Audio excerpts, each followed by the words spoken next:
organization as well, our managing director, and we are here with a broken heart.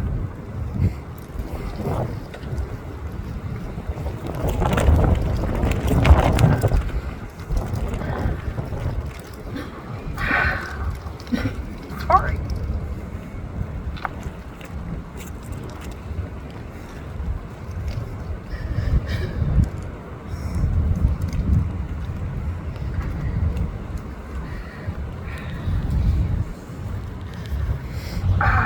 I'm pretty good at not crying at this stuff because I've been doing it for a long time.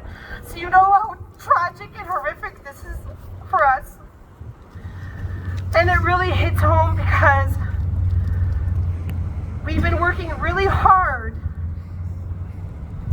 on the missing and murdered Indigenous relatives crisis for a long time. Not just us, like as in Great Plains, but I mean like Indigenous people. I mean, it's not like it's something new. It's been here since the day that, you know, violent colonizers set foot on these grounds on Turtle Island.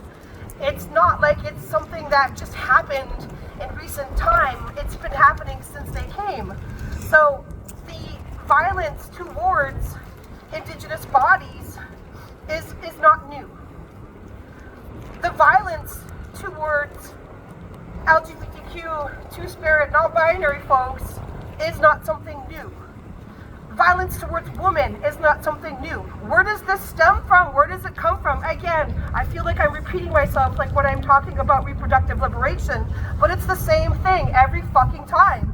It's Christianity, it's colonial capitalism, it's violent fuckers, it's the patriarchy, and they have to go.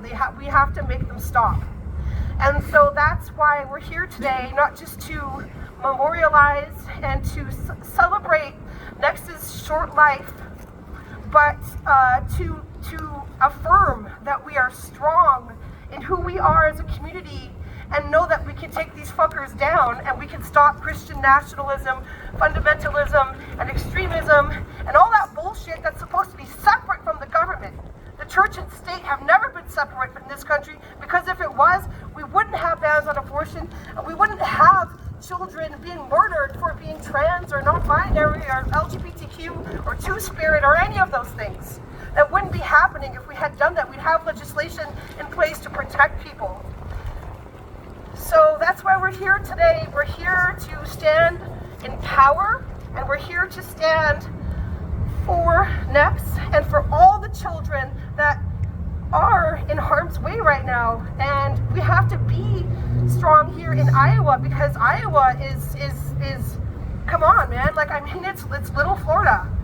Iowa is on its way to doing so much harm. They are doing harm. I mean, there were 33 trans bills that were thrown out just like in the past little while, but like there's still like what, like another 10 of them, 7 of them still like live right now in our at our capital, and those are very harmful things that we need to make sure we do something about. And what I ask everybody here is that, like, coming here is important, but going home and doing the work is more important, okay? This is where you find out information and where you make community, but you gotta go home and keep doing the work. The problem is today is that not enough people are doing enough. I hate to say that, but like, you have to just do more. Everybody. We've been working with the Winnebago Two-Spirit Committee in Sioux City, and they've been in contact with Nex's family. I want people to know that they preferred he, him, and they didn't mind they, them, but I want people to know these things.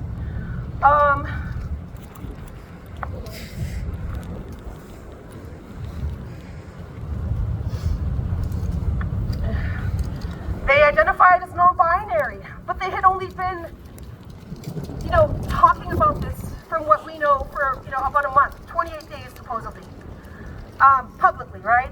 But, so in our world, like, there's this community of people we call Two-Spirit people, and it's quite varied. It can range from people that, might consider themselves,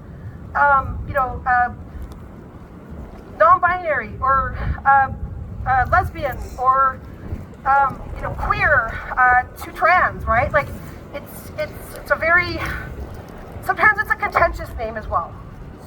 So out here even me talking about it might make some people, angry when I try to define it, because it's hard to define. It's different for everybody. Myself, I'm a queer person. I don't identify as two-spirit, but I'm just trying to say that it is a term that, like, our two-spirit community, could have applied to Nex if they'd been given the time to figure things out.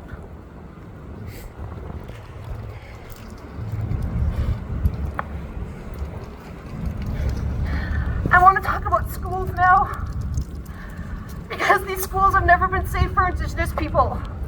They are a continuation of cultural genocide and the violence towards our children. They are a continuation of boarding schools. There are not many schools in this country that are safe for us. Why are they not safe? Firstly, because they don't teach the truth, because they lie. The textbooks lie. They erase real history. You all should know that, I'm sure. My son's grade 4 textbook started telling the story about Seattle with a ship showing up and building, cabins. That's not the truth, right? The truth is there were people there. That was the home for people. And it's not safe because of the violence that ensues in all of our schools. It's not safe because brown and black children are targeted. And it's particularly not safe for two-spirit, non-binary, and LGBTQ black and brown children. It's not safe for our children, period. These schools need to be better. We need to do better. And Iowa is a time bomb, in my opinion. It's ticking towards some horrific shit. There's some real fascism going on right now. And I hope that this watershed moment can help people do better.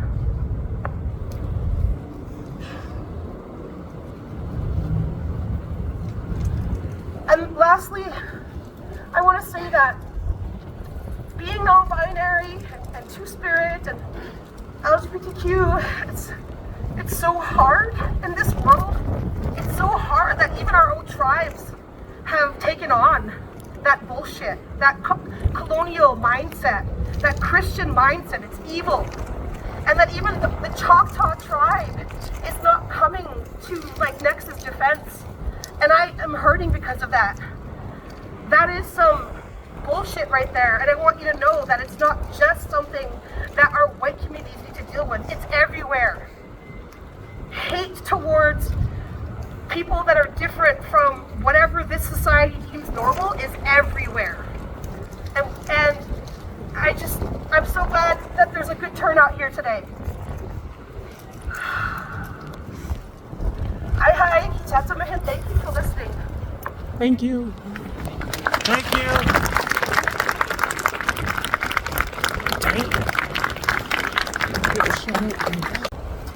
Was there anyone else that wanted to come and speak up?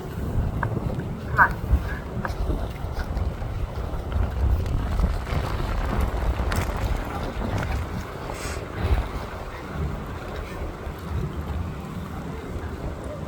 Can you hear me? Is this audible? Yeah? Yep.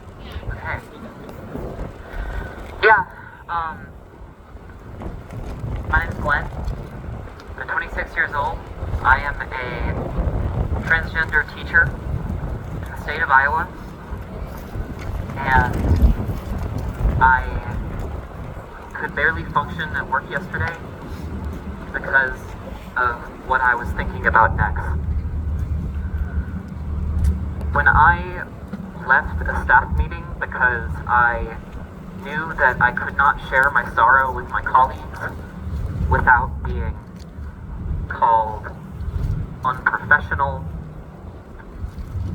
I exited the room and saw the gender-neutral bathrooms that trans kids like Nex would surely want to use, that had been locked by custodial to stop kids from smoking weed in them.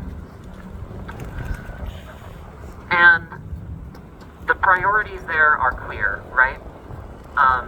We do not matter to this system. And every day it feels like I only matter to this system insofar as I can churn out test results. I have trans students, and they are afraid. They are heartbroken that they cannot access gender-affirming medical care in this country, in this state. I know of some who have moved to other states and abandoned their home.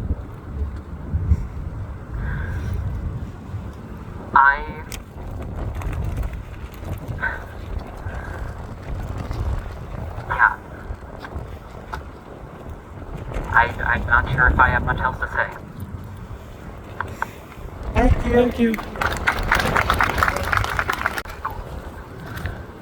Hi, my name is Emma. A couple people know me. I'm 30 years old. I'm a non-binary trans woman. And I've been spending this week talking to friends, remembering what growing up was like. And it was impressed on me that everyone had a story kind of like Nex's. Everyone showed a little bit too much of themselves and got the shit kicked out of them in school. I was sent home when I was 14 years old because someone pushed me into a wall and I got a concussion. The same thing happened to my friend Lorelai, the same thing happened to my fiance, the same thing happened to so many people.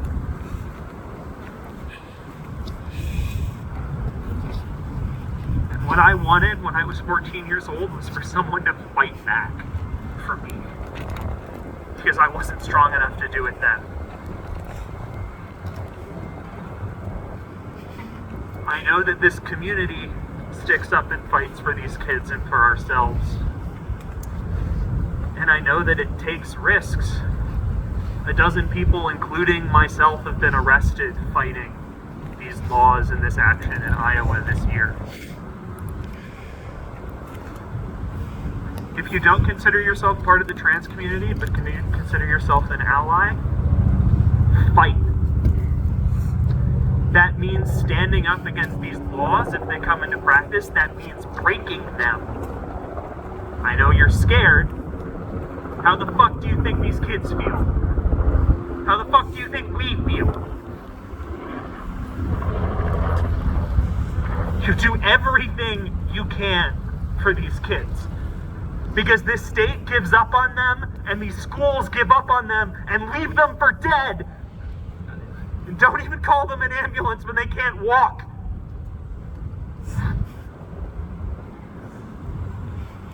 So I don't want to hear that it's hard for you to show up and to speak out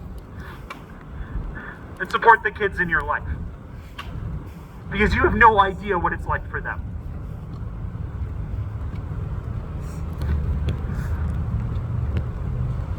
Thank you all for letting me speak today. Thank you. Thank you.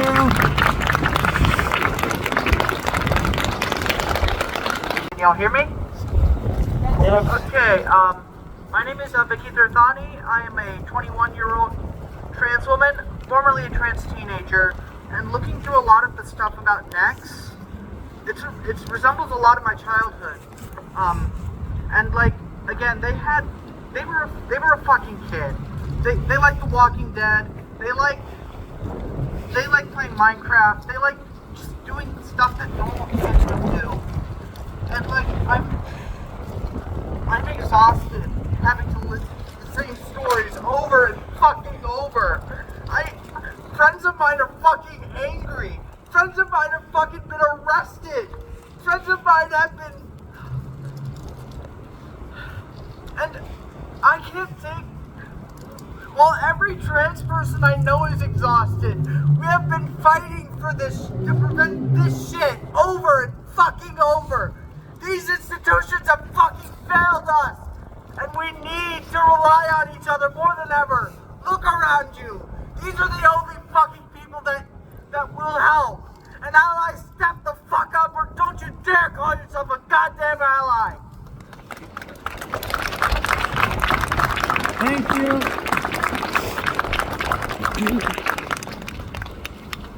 Hi, my name is Mo. I am 20 years old and I am also a former queer, trans person, non-binary person.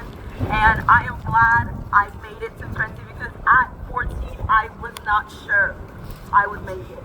At 13 I was not sure I would make it. At 17 I was not sure I would make it. And communities like this, the only reason I am alive, and I am glad you showed up, and I'm glad that you hold safe spaces for people in this community, and I am glad that I see every single one of you because you are the reason I am alive and here today, and you are the reason I will keep living to not be a statistic, to prove them wrong because we are worthy of life, we're worthy of taking space, we're worthy of being in community. It is not a crime to want to live. It is not a crime to want to live in your truth. I just want to remind you that you are here for a reason and you beat the statistics, and I'm so glad that I get to see you and live with you.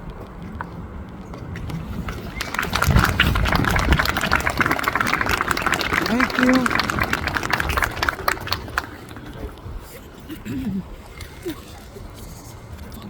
Can y'all hear me? Okay, slay. I'm a Benedict. I'm 20 years old. I am very proud to be trans. Last week I actually celebrated 3 years on estrogen. And I just want to remind all the trans people here, all the queer people here, like as someone who started at 17 in the state of Iowa transitioning, I came out as queer, non-binary at 11 years old to continue fighting on to have hope. Like everyone has echoed here, and like what I'm going to echo, as everyone has said, that there is so much beauty in the community that we have around us. I have learned every day from my allies, from my queer friends, from my trans friends, what it means to be beautiful, what it means to be divine, what it means to be human. The fact that we every day step out into the world and live so freely within our identities, despite the violence that is enacted upon us. We have to know that we're fucking amazing. Look around you, so many beautiful faces. Like, I was like, damn, I love a fruit basket because God, there are gorgeous people here. And so while we hang on to our anger, while we hang on to this sadness, also remember to direct that and have hope and have joy, to laugh with your friends. Because the thing that the state and the empire wants to do to us is to destroy our hope, to destroy our ability to live freely. Make sure you have coffee with your friends. Share space with them. Remind Nex from the heaven why we continue to live on this earth through our joy, through our hope, and through our pain. I'm going to get bottom surgery this year, and I'm going to live freely, serving cunt, quite literally. And I want y'all motherfuckers to know that y'all can serve cunt. And we're gonna show up for trans people every day because it is exhausting, it is tiring, it is not fucking paid work. But guess what? We're gonna do it because we love each other, because we exist, and there is beauty in that, there is divinity in that, there is grace in that. I hold space for all the trans people here, the queer people here. Continue to be beautiful, continue to be great, and never for a second falter or question the validity of your identity or your existence. Thank you. Also, who's outside?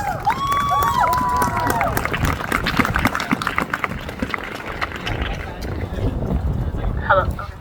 Hi. I don't know if I want to say my name because I don't know if there's press here. But I don't really have like a conclusion to draw or like a grand statement, but more just like an observance that schools are torture chambers for children. And we send children to school for 8 to 10 hours a day. And if they're queer, black, indigenous, just not white, poor, disabled, trans, anything, schools do next to nothing to prevent these. They would rather have children die to get rid of that problem.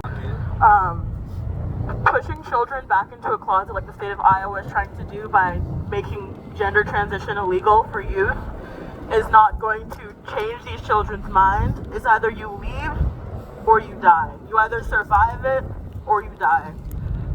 And schools repeatedly try and put these like band-aids and like anti-bullying campaigns and love everybody, but at the same time, if you don't fit into this like cis heteronormative productive individual, you're as good as nothing, and teachers will remind you of that, and other students will remind you of that.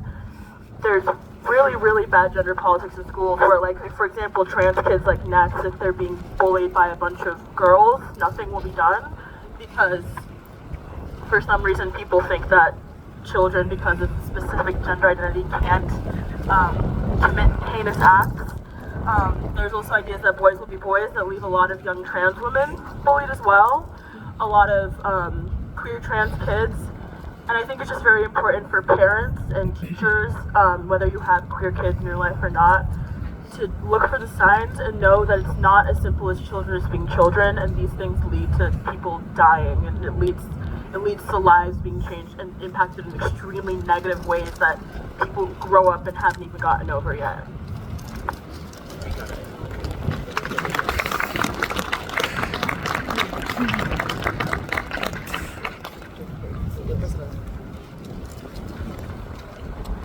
Hello. I wanted to first and foremost thank everybody who's talked already, because wow, I've never seen so many powerful and beautiful people. And I want to thank everybody else for being here, because we're here for a reason. My name is Bryn, I'm 19, and I'm a trans man. And when I first applied to the University of Iowa, and when I first came here, I was adamant on the fact that I wanted nobody to know that. And that's really messed up. I just want to say that it's really messed up that nobody wants this for themselves. And it is something that is intrinsically beautiful. We are all intrinsically beautiful, and we all deserve a shot to be ourselves and to express ourselves as human beings. And the fact that so many people are literally being killed for this is disgusting. It's unacceptable, and I don't even have words for it, and that's saying something, because I normally have a lot of words on this and for everything. But when I found out about Nex, my whole world shattered, because how is this still happening? How is this still happening to literal children? I don't know why we're letting this happen, but I just wanted to say that when I was unfortunately outed by some people I thought I was close to this year, I thought my life was over. I completely thought my life was over because somebody told everybody, for some reason, something very private and personal about my life. And I recognize that I have so much privilege passing as a trans man that I get to now stand and say,